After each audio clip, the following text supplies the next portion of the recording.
Bismillahirrahmanirrahim. Assalamualaikum warahmatullahi wabarakatuh. Alhamdulillahi rabbil alamin. Hamdas syakirin hamdan naimin. Hamda yuwafi ni'amahu wa yukafi'u mazidah. Ya Rabbana lakal hamdu kama yanbaghi li jalali wajhikal karim wa 'azimi sultanik. Asyhadu an la ilaha illallah wahdahu la syarikalah wa asyhadu anna Muhammadan abduhu wa rasuluhu la nabiyya ba'dah. Allahumma shalli wa sallim wa barik ala Muhammadin wa ala alihi wa ashabihi ajmain. Asbahna wa asbahal mulku lillah walhamdulillah la syarikalah la ilaha illa huwa wa ilaihin nusyur. Asbahna ala fitratil Islam wa kalimatil ikhlas wa ala dini nabiyina Muhammadin sallallahu alaihi wasallam wa ala millati abina Ibrahim hanif wa ma kana minal musyrikin. Radina billahi rabba wa bil islami dina wa bi Muhammadin nabiyya wa rasula. Amma ba'd. Hadirin rahimakumullah, alhamdulillah, bersyukur pada Allah pada saat ini kita masih diberikan kesempatan dan kesehatan oleh Allah Subhanahu wa taala sehingga bisa bersama-sama hadir di masjid, bersama-sama berjamaah salat subuh, dan sebelum kita beraktivitas yang lain, kita awali hari ini dengan bersama-sama mentadaburi Al-Quranul Karim. Mudah-mudahan ada sedikit demi sedikit yang bisa membukakan pikiran kita, membuka dada kita, membuka perasaan kita semakin sensitif pada Allah, semakin taat, semakin beriman, semakin bertakwa padanya. Karena itulah bekal kita, dan kita berusaha untuk menghindari, menjauhi, meninggalkan baik perkataan maupun perbuatan yang tidak diridhoi oleh Allah Subhanahu wa taala. Hadirin rahimakumullah, pada kesempatan ini kita tadaburi ayat ke-5 surat Hud ini. Surat ke-11 ayat ke-5. A'udzu billahi minasyaitonir rajim. Ala innahum yathnuna sudurahum liyastakhfu minhu. Ala inna yastaghshuna thiyabahum ya'lamu ma yusirruna wa ma yu'linun innahu alimun bidzatis sudur. Ayat ini, ayat kelima ini, Allah mengingatkan kepada khususnya Nabi Muhammad sallallahu alaihi wasallam. Jadi kalau kita kaitkan dengan ayat-ayat sebelumnya, di ayat pertama surat Hud Allah mengatakan bahwa Al-Quran itu ayatnya tersusun rapi. Ada ayat, ada surat, ada juz gitu ya. Terus di dalamnya ada teks, ada inti isinya, ada pesan yang disampaikan, ada sesuatu background atau kontekstual ayat-ayat atau asbabun nuzul. Summa fussilat, kemudian dirinci maknanya, bagian. Miladun hakimin khabir. Al-Quran itu diturunkan dari Allah Subhanahu wa taala yang maha bijaksana. Yang maha bijaksana dan maha mengetahui. Kemudian dengan Al-Quran ini Allah mengingatkan kepada Nabi Muhammad dan memerintahkannya. Pertama, sampaikan Muhammad kepada orang-orang yang di sekitarmu dan seluruh umat manusia. Apa yang perlu disampaikan? Pertama, beribadahlah hanya kepada Allah. Nah, karena Nabi Muhammad ini ditugaskan sebagai nazir yang memberi peringatan, wabasir, dan memberi kabar gembira. Yang kedua, anistaghfiru rabbakum. Senantiasa kalian harus beristighfar, mohon ampun kepada Allah. Meminta ampunan kepada Allah karena dalam keseharian umat manusia siapapun orangnya tidak akan lepas dari berbuat salah, baik kecil, besar, atau sangat besar. Kesalahan lisan, kesalahan perbuatan, bahkan utamanya kesalahan yang ada dalam hati, dari angan-angan, dari bisikan, dan seterusnya. Tsumma tubu ilaihi, kemudian bertobatlah kalian. Di sini tidak disebutkan orang berbuat salah kemudian bertobat, tidak. Bertobat, jadi beristighfar, bertobat itu, beribadah, beristighfar, bertobat itu adalah bagian yang menjadi keseharian kita. Coba saja dalam sholat, kita memohon ampun pada Allah, meminta ditunjukkan pada jalan yang benar, diberi Allah supaya membimbing kita, membimbing pikiran kita, membimbing perasaan kita, membimbing hati kita. Nah, kata Allah, yumatti'ukum mata'an hasan. Kalau dilakukan beribadah pada Allah, senantiasa beristighfar, tidak pernah henti-hentinya bertobat, maka Allah akan memberikan kesenangan yang baik atau mata'an hasanah selama hidup di dunianya. Wa yu'ti kulladzi fadlin fadlahu. Bahkan Allah akan memberikan bonus dari perbuatan baik, fadilahnya. Nah, wa in tawallau, jika kalian berpaling, artinya tidak mau beribadah, kemudian tidak beristighfar, tidak bertobat, fa inni akhafu alaikum azab yaumin kabir. Sampaikan Muhammad kepada umatmu bahwa sesungguhnya aku, artinya Nabi Muhammad, aku ini sangat takut atas kalian akan azab Allah yang maha besar. Jadi sampaikan, bukan hanya memerintahkan ibadah. Jadi kalau kalian berpaling dari ibadah pada Allah, berpaling dari istighfar kepada Allah, berpaling dari taubat kepada Allah, maka aku takut atas kalian akan azab pada hari yang besar, maksudnya azab pada yaumul qiyamah. Ilallahi marji'ukum, kepada Allah lah kalian akan dikembalikan, wa huwa ala kulli syai'in qadir, dan Allah Maha Kuasa atas segala sesuatu. Nah, di ayat 1 sampai 4 begitu. Nah, kemudian ala innahum yasnuna sudurahum. Nah, ini berkaitan dengan kehidupan sosial. Kalau tadi berkaitan dengan kehidupan individu beribadah pada Allah. Nah, kemudian di ayat 5 ini berkaitan dengan kehidupan sosial. Ala innahum, ingatlah sesungguhnya mereka. Siapa yang disebut dengan mereka di sini?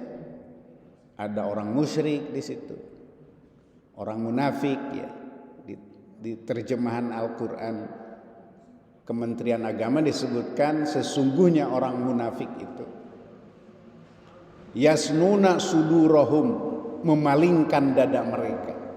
Ada yang mengatakan memalingkan, menundukkan gitu dada mereka.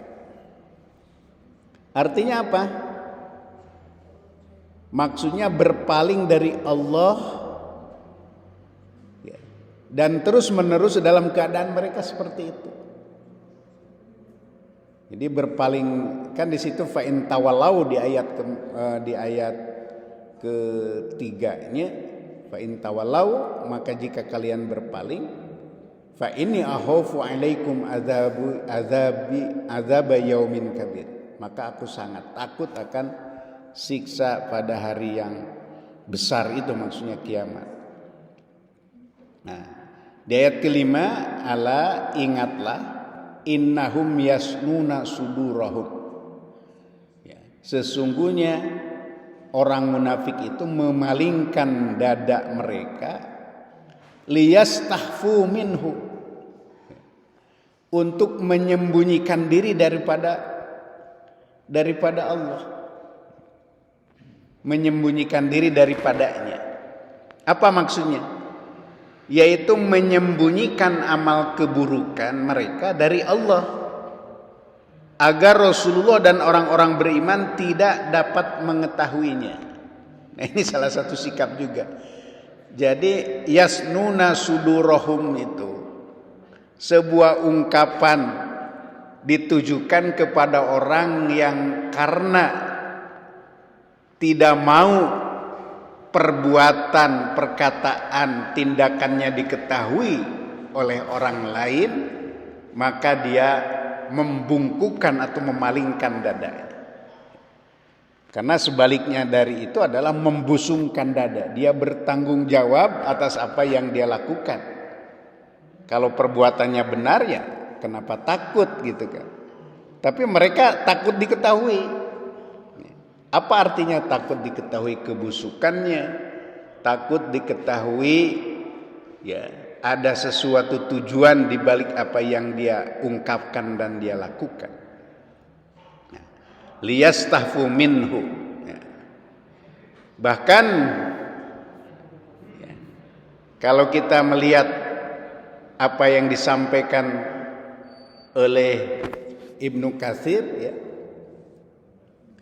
ayat ini turun ada dua nih para ahli tafsir. Pertama, mengatakan kebiasaan orang-orang pada zaman itu ya, seperti yang diriwayatkan dari Ibnu Abbas ya, yakni bihi syakku fillah, itu satu, orang yang ragu ya, tentang Allah, tentang Nabi Muhammad. Nah, kemudian ada juga yang mengatakan memang mereka itu karena perbuatan mereka itu adalah senantiasa melakukan sesuatu yang tidak mau diketahui oleh Rasulullah. Ya, jadi masih ada rasa malunya begitu, masih ada rasa malu. Bahkan disebutkan dalam sebuah riwayat itu kebiasaan mereka kalau sebuah kebiasaan kalau dalam menginikan buang hajatnya itu, kemudian kan mereka menanggalkan pakaiannya, kemudian melihat ke langit. Nah, karena rasa malunya dia menundukkan dadanya supaya keadaannya itu tidak terlihat gitu. Setelah selesai melaksanakan buang hajatnya, mereka menundukkan kepala karena rasa malunya. Nah, tidak mau diketahui. Nah, tadi yang kedua adalah keraguan mereka tentang Allah, keraguan mereka tentang Rasulullah. Nah, maka mereka yasnuna sudurahum, berpaling, menundukkan dada mereka, idza qalu syai'an au amiluhu, jika melakukan sesuatu dan mengatakan sesuatu, ya. Dengan harapan apa yang mereka katakan, apa yang mereka lakukan itu tidak diketahui. Yastahfuna minallah. Tapi apakah dengan cara seperti itu perbuatan mereka betul-betul tidak diketahui? Nah, itu persoalannya. Nah, apa yang kemudian di ayat ini disebutkan? Yasnuna sudurahum, ya, mereka menundukkan atau menyembunyikan, menundukkan ininya, dadanya, ala hina yastaghshuna siyabahum. Ingatlah di waktu mereka menyelimuti dirinya dengan kain. Ya, ini semakin lengkap. Menundukkan dadanya, memalingkan dadanya, ditambah dengan menutup, menyelimuti dirinya, menutup dirinya dengan kain yang ada pada mereka. Dengan harapan supaya tidak diketahui. Ini sebagai sebuah ungkapan apa ya? Ungkapan pinjaman begitu. Sindiran. Ya. Ada sindiran tidak mengungkapkan dengan kata-kata yang vulgar, yang langsung begitu. Tapi Allah mengemasnya dengan sebuah sindiran yang sebetulnya adalah luar biasa dalamnya. Pertama, membungkukkan atau memalingkan dadanya. Ya. Coba saja kalau kita lihat orang yang sedang dihinggapi rasa malu dan rasa bersalah yang besar pada diri seseorang, pasti dia tidak berani membusungkan dadanya. Ya. Bahkan kalau kita lihat orang yang ditangkap begitu ya karena kesalahannya, misalnya para koruptor atau penjahat, pasti dia menutup, ya, menutup mukanya. Nah, itu maksudnya begitu, menunduk supaya orang tidak diketahui, bahkan menghindari dari jepretan wartawan gitu. Nah, ibaratnya seperti itu, yasnuna sudurahum, karena rasa malunya apa yang sudah mereka lakukan. Tapi aneh, sekarang banyak penjahat itu bukan malu, bahkan mengatakan ya berani saja bahwa apa yang dia lakukan itu tidak salah dan seterusnya. Nah, yasnuna sudurahum, selain membungkukkan dadanya, juga menutupi semua bagian tubuhnya dengan kain supaya tidak terlihat identitasnya begitu. Ternyata Al-Quran sudah menggambarkan seperti ini. Al-Quran sudah menggambarkan tindakan-tindakan orang. Padahal ya'lamu ma yusirruna wa ma yu'linun. Walaupun dia menutupi kepala, menutupi tubuhnya dengan kain, menundukkan dadanya, membungkukkan dadanya. Ya'lamu, Allah itu mengetahui ma yusirruna, apa yang mereka sembunyikan, wa ma yu'linun, dan apa yang mereka perlihatkan. Ya. Jadi ini menunjukkan bahwa Allah mengetahui apa yang mereka sembunyikan apa saja. Ini perhatian juga kepada kita. Jadi tidak ada sesuatu yang bersembunyi dari Allah. Gitu ya. Tidak ada rahasia bagi Allah itu. Ya. Jadi apa yang kita sembunyikan, apa yang kita perlihatkan, sedikit pun ya, tidak bisa terhindar dari pengetahuan Allah. Bahkan ma yalfidhu min qaulin illa ladaihi raqibun atid. Ma yalfidhu, apa yang diucapkan, ya, dituturkan kata-katanya oleh seseorang, min qaulin illa ladaihi raqibun atid, kecuali pada orang itu ada malaikat raqib dan malaikat atid yang mencatat. Jadi apa yang saya sampaikan, apa yang saya ucapkan, apa yang saya tuturkan, itu tetap menjadi bagian dari para malaikat mencatatnya, termasuk kita semua. Ya. Sehingga tidak ada guna bagi mereka untuk menyembunyikan sesuatu karena hal yang lahir.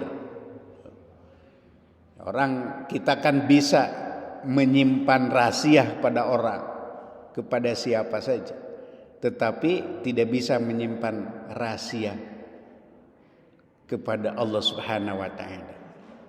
Yaitu jadi sama saja. Ya'lamu ma yusirruna, Allah mengetahui segala hal yang dirahasiakan, yang disembunyikan, apalagi Allah mengetahui apa yang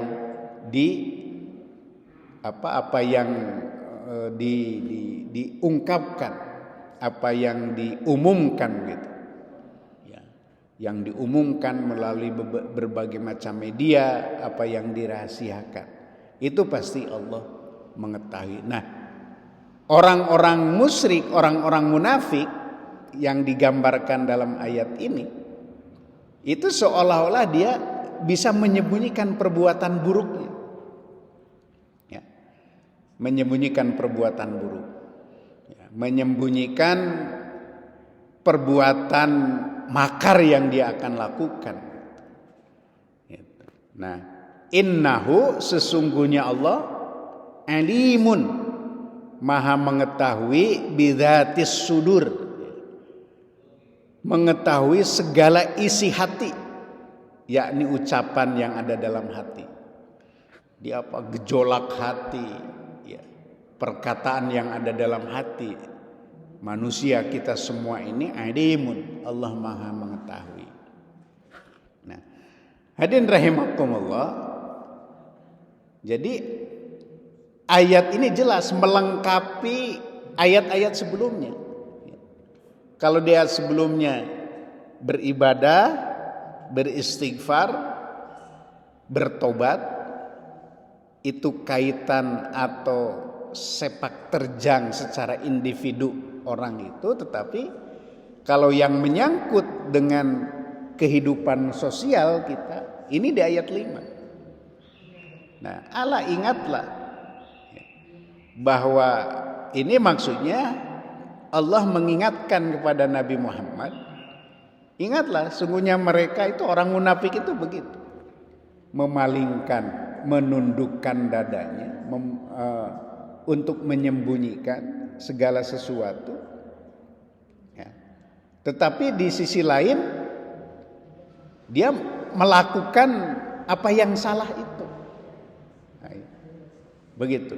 Tapi dia berusaha seolah-olah Nabi Muhammad tidak tahu. Nah, artinya apa?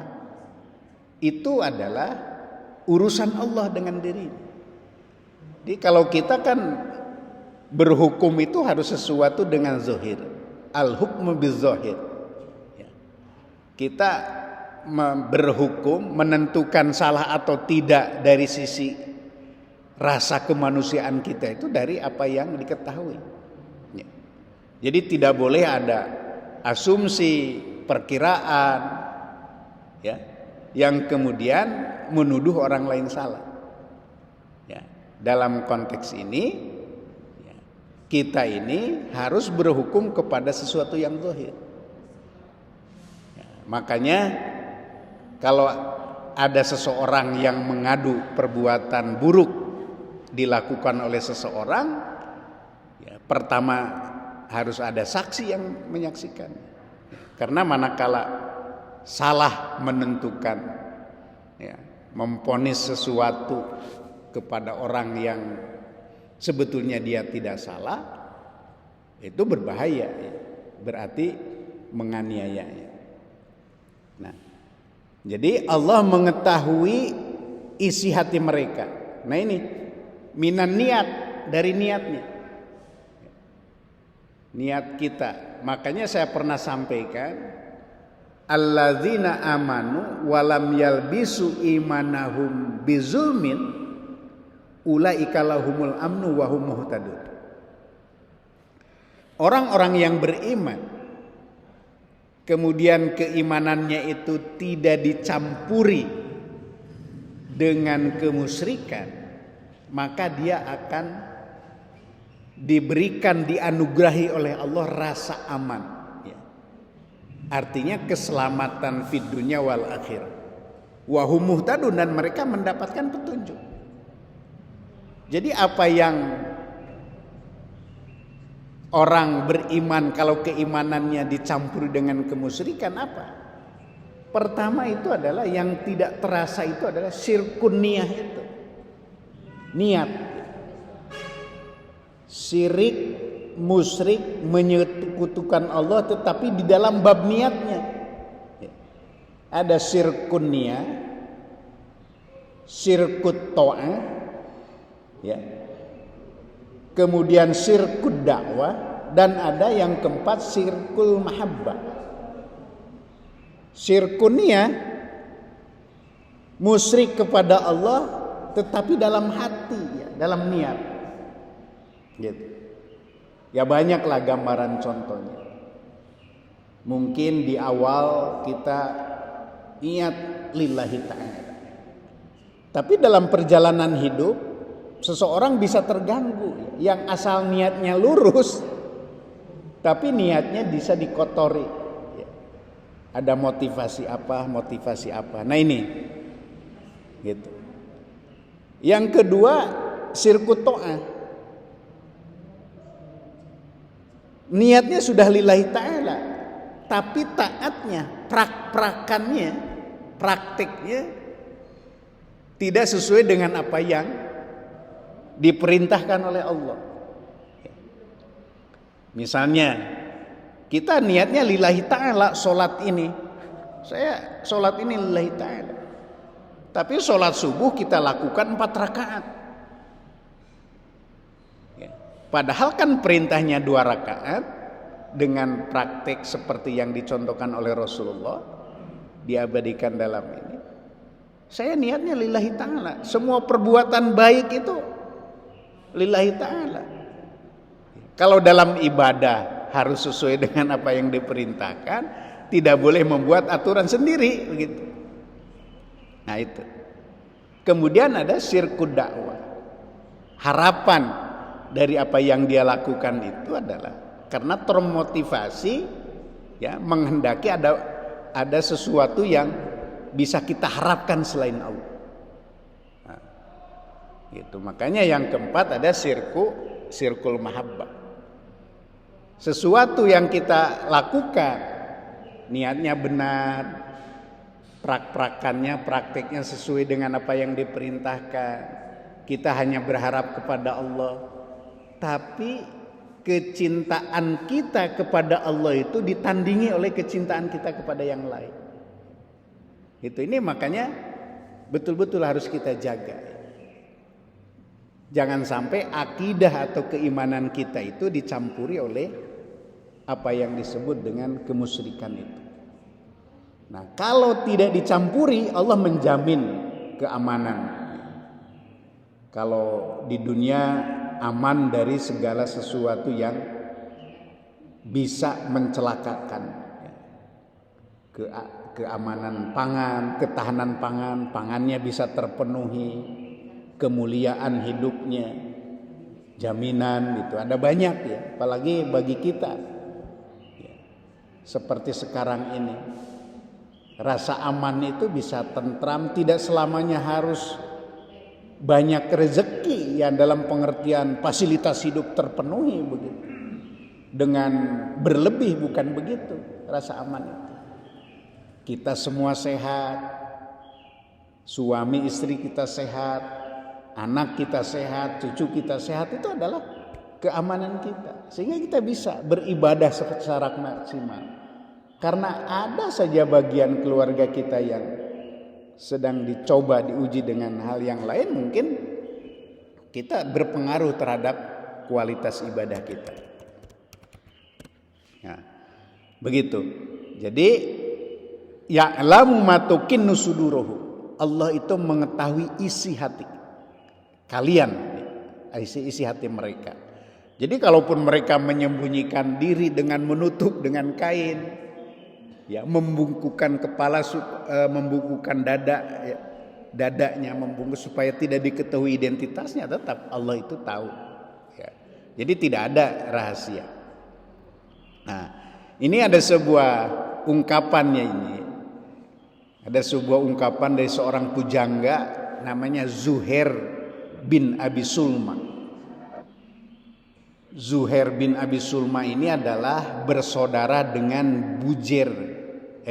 Zuhair bin Abi Sulma ini punya anak, ya, namanya Ka'ab bin Zuhair dan Bujair bin Zuhair. Dua-duanya anaknya ini adalah pujangga di masa Islam. Nah, ini Zuhair bin Abi Sulma ini pada zaman jahiliyah.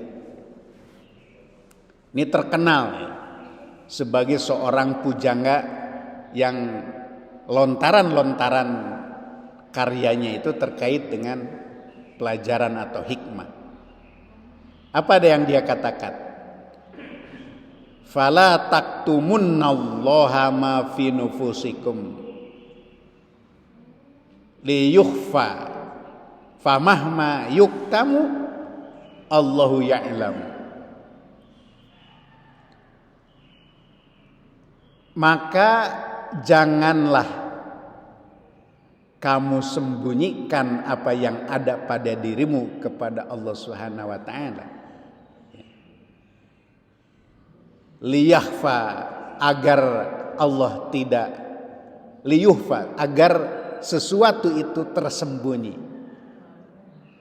Famahma yuktamu, padahal apa saja yang disembunyikan, Allahu ya'lam, Allah itu pasti tahu.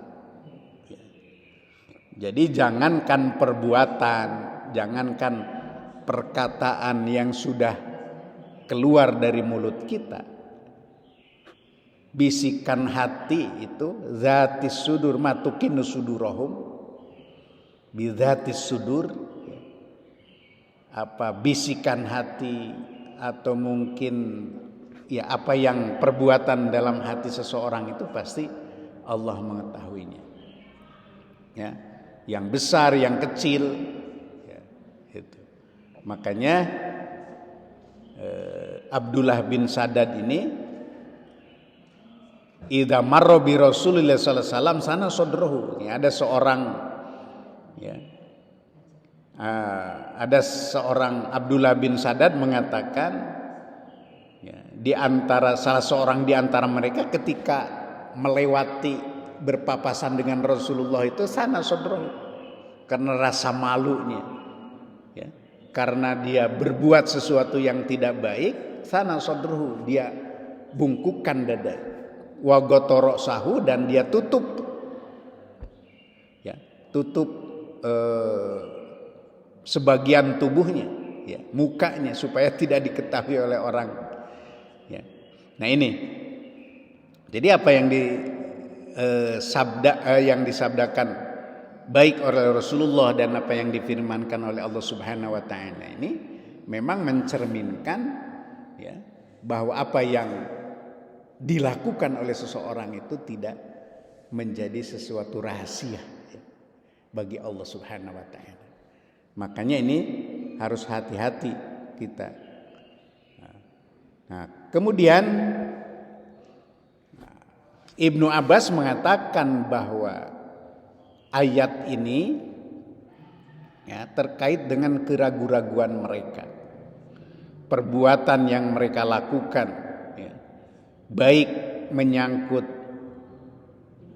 kehidupan yang berhadapan dengan Rasulullah Shallallahu Alaihi Wasallam maupun apa yang mereka lakukan, akibat dari apa yang mereka lakukan itu bisa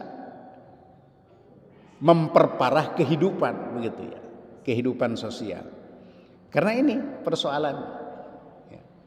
Makanya disebutkan, ya, orang musyrik, orang munafik ini artinya dia melakukan perbuatan atau perkataan di hadapan Rasulullah seperti orang baik, tetapi di belakang Rasulullah merencanakan hal-hal yang mau menghancurkan kehidupan kaum muslimin. Nah ini, makanya sedemikian rupa ya, Allah mengingatkan. Jadi ternyata tidak cukup begitu ya, dalam kehidupan secara individu, secara pribadi beribadah, beristighfar, bertobat, boleh secara pribadi, tapi harus dilengkapi. Jangan-jangan dalam kehidupan sosial ya, dalam kehidupan sosial seperti tadi ya, jadi kalau berpapasan dengan Rasulullah itu karena tidak mau diketahui perbuatan buruknya, dia seolah menghindar begitu dari kehidupan Rasulullah. Nah, ini banyak ya, cerita-cerita semacam itu. Bahkan kalau kita tahu bahwa ya, ayatul munafiki salasun, bahwa tanda yang real dari orang munafik itu ada 3. Idza kadzdzaba, idza hadasa kadzdzaba, apabila dia bertutur, berkata, kadzdzaba, penuh dengan dusta. Dusta, bohong, kalau sekarang mereka-reka, atau berkata sesuatu yang belum tentu kebenarannya. Yang kedua, idza wa'ada akhlafa, apabila berjanji dia mengingkari janji itu. Wa idza tu'mina khana, apabila diamanahi dia berkhianat. Ini sesuatu perbuatan yang nampak. Tetapi tadi ada yang kemusyrikan, itu adalah kemunafikan juga. Gitu. Jadi bahkan kemusyrikan itu bukan hanya sekedar dia mengingkari keberadaan, kekuasaan, keesaan Allah Subhanahu wa taala, tetapi adalah perbuatan zalim. Inna syirka la zulmun azim. Kemusyrikan itu adalah zulmun azim, kezoliman yang nyata, yang besar. Itu.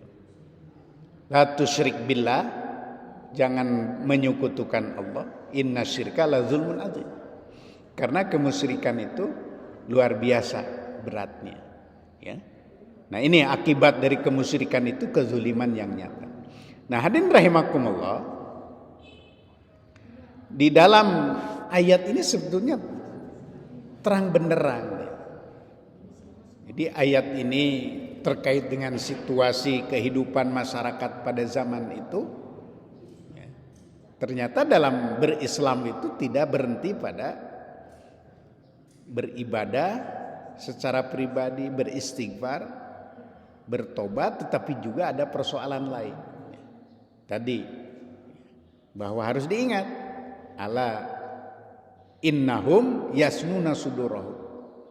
Ada bagian orang yang disebut munafik itu.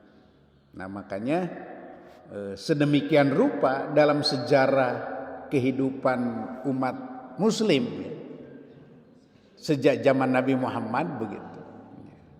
Seperti digambarkan dalam ayat ini, ya, kemunafikan itu adalah meruntuhkan sendi-sendi kekuatan kaum muslimin. Nah, makanya ada istilah al-fitnatul kubro, fitnah yang besar. Bagaimana ketika Rasulullah sudah wafat begitu, maka orang-orang di situ kan berebut, ini siapa yang pantas menggantikan Rasulullah SAW. Ya. Orang Ansor mengatakan kami yang pantas karena kami yang sudah berkorban untuk menyelamatkan Rasulullah.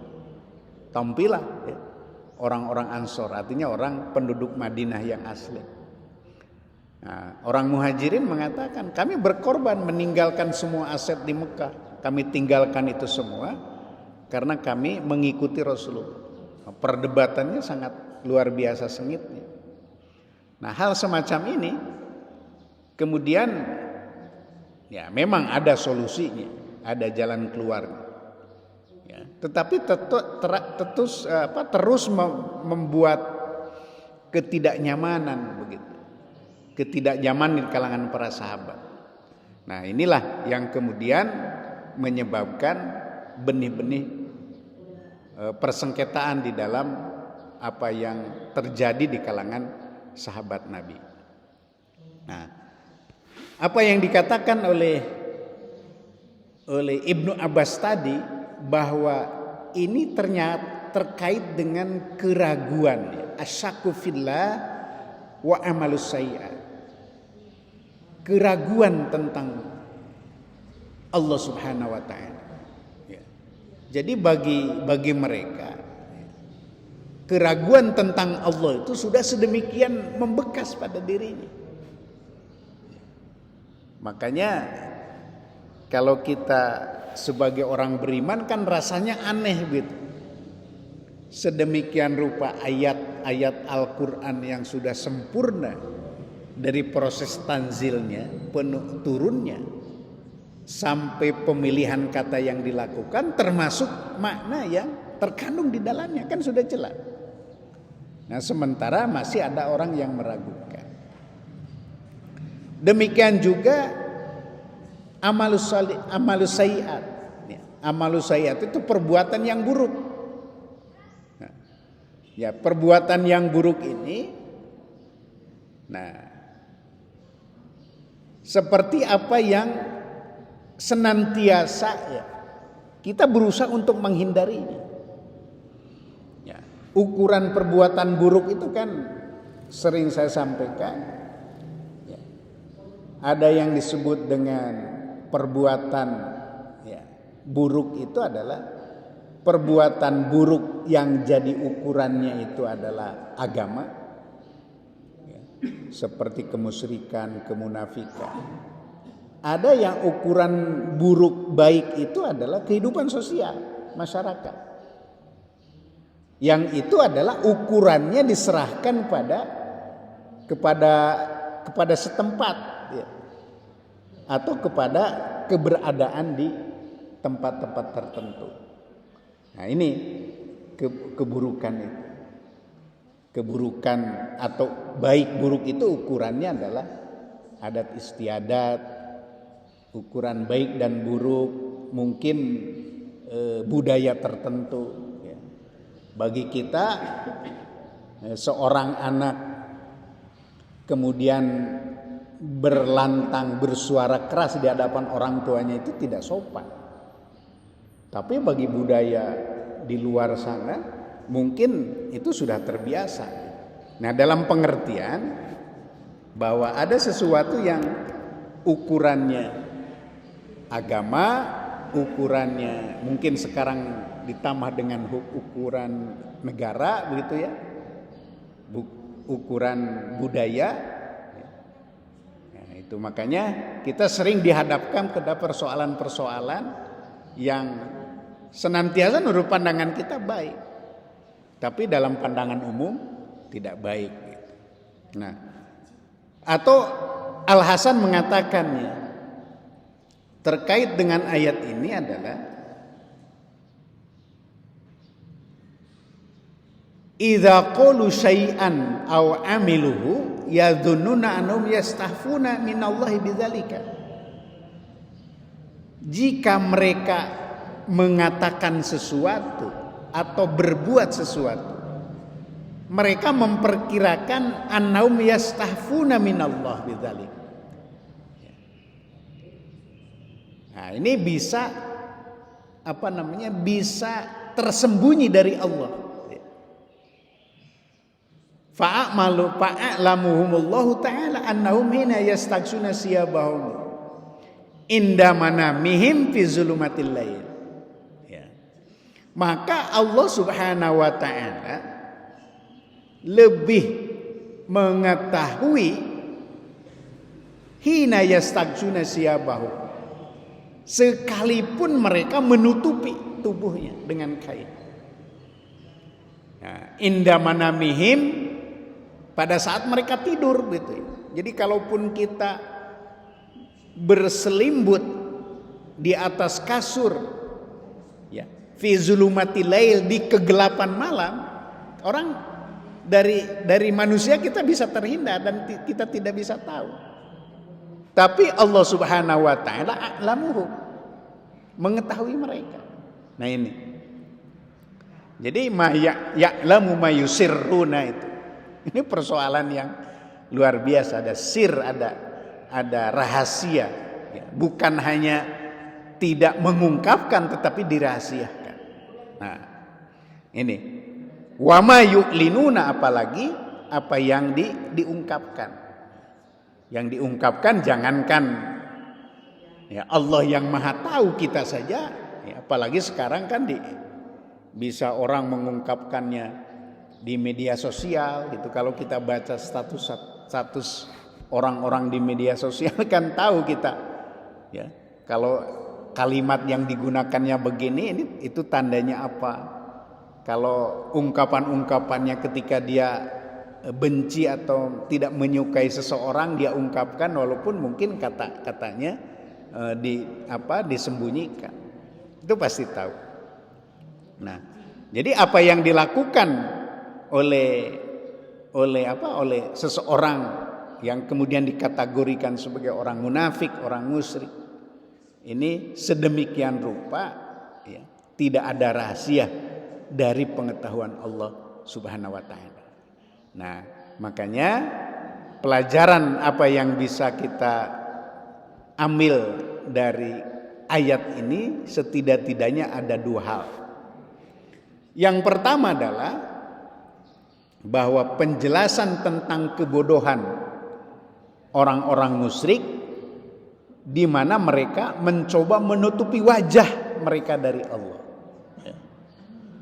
Nah ini, jadi itu disebutkan sebagai sebuah kebodohan. Dalam terminologi Al-Quran, bodoh itu ada yang disebut dengan jahil, ada yang disebut dengan safih, sufaha, jahil, juhala, kebodohan. Kebodohan yang terdapat pada orang-orang musyrik itu karena mereka menganggap bahwa Allah itu tidak mengetahui perbuatan mereka. Nah, jadi ini, nah oleh Allah dijelaskan, seandai pun mereka menutupi wajahnya, menyelimuti seluruh tubuhnya dengan harapan, dengan keyakinan bahwa Allah tidak tahu, maka itu adalah kesalahan besar. Nah, bagi kita, bagi mukmin, bagi kita, sebagai seorang Islam, ya, mengetahui sekali karena Allah Maha tahu, maka tidak ada rahasia. Karena tidak ada rahasia, maka kita tidak bisa menutupi. Kalau memang kita salah kepada manusia, meminta ampun, meminta maaf. Kalau kita berbuat salah kepada Allah, kita beristighfar dan bertobat. Itu. Makanya dibuka pintu taubat. Tubu ilallahi taubatan nasuha.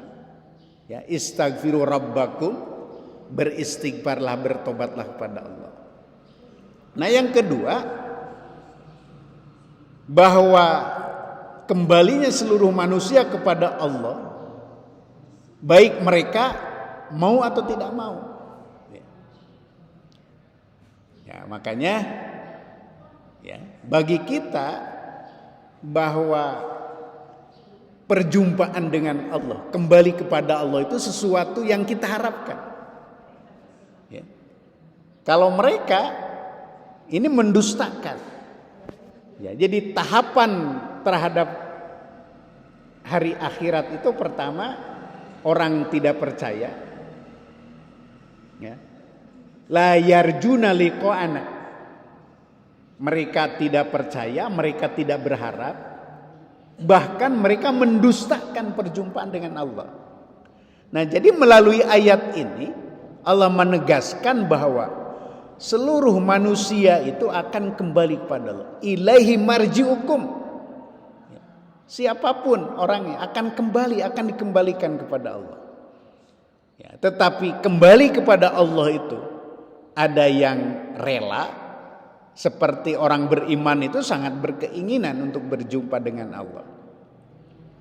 Kemudian ada orang yang tidak mau. Mengapa tidak mau? Karena mereka takut, karena mereka mengaku kesalahan. Ya. Karena mereka mengaku kesalahan bahwa apa yang dia perbuat selama kehidupan ini banyak yang salah, sehingga mereka tidak berkeinginan. Nah, karena tidak berkeinginan maka didustakan. Ya. Gitu. Makanya istilahnya juga la yarjuna liqa'ana. Mereka itu tidak berkeinginan. Ya, yarju itu roja itu ada dua pengertian. Tidak berkeinginan juga merasa takut. Nah, akibat dari tidak berkeinginan dan rasa takut itu mendustakan. Ya, gitu. Mendustakan kehidupan akhirat, mendustakan Allah, mendustakan bahwa apa yang dibawa oleh Nabi Muhammad itu sebuah kedustaan. Alhamdulillah, kan ada upaya-upaya semacam ini. Itulah. Jadi kembalinya seluruh manusia kepada Allah, baik mereka mau ataupun tidak. Nah, kemudian pengadilan yang adil, tidak ada seorang pun yang binasa di sisi Allah kecuali orang-orang yang benar-benar cilaka. Jadi nanti itu ada pengadilan Allah Subhanahu wa taala yang seperti kita sudah bahas di dalam surat Yunus sedemikian rupa panjang lebar, ya, pengadilan yang seadilannya. Innallaha ahkamul hakimin. Sesungguhnya Allah itu adalah hakim yang paling adil. Kalau di dunia, ya, mungkin saja kita bisa terhindar dari jeratan hukum kalau kita berbuat salah, kalau kita bisa menyembunyikannya. Tapi dari pengadilan Allah tidak bisa. Nah, ini.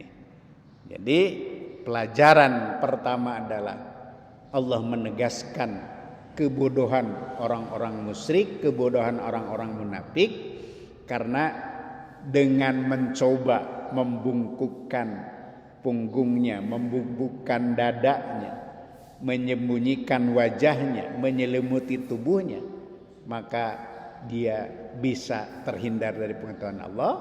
Yang kedua, tidak bisa terhindar mau atau tidak mau.